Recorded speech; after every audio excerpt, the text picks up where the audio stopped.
Dying Light 2 is releasing in February 4th, but I think you should play Dying Light 1 before playing 2. What does Dying Light 1 offer? I'd like to emphasize on 5 parts of Dying Light 1. Let's talk about the gameplay. It mainly comprises of parkour, combat, perks, crafting and repairing, doing main quests and side quests. In Dying Light, to traverse the world you have to run past countless zombies. Parkour is really fun in this game. It feels amazing. You can jump, sprint, slide, climb and do a lot of things which is very pleasant. You'll get this adrenaline rush when you're doing parkour in daytime and it becomes more intense in the night time. The combat is also amazing. In the beginning you get melee weapons and for the most part melee weapons are fun to use.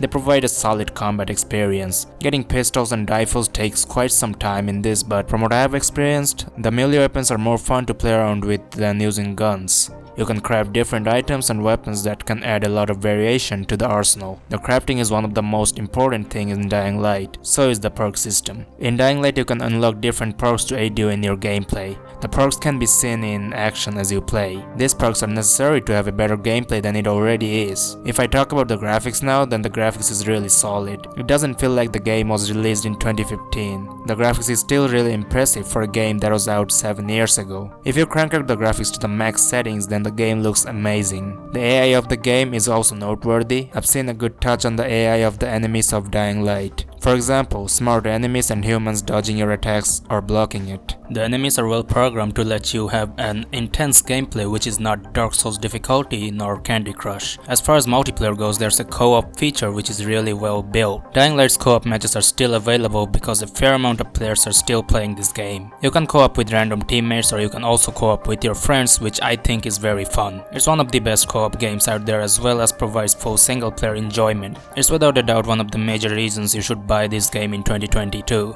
Dying Light has a compelling story. It's captivating enough to keep the players interested.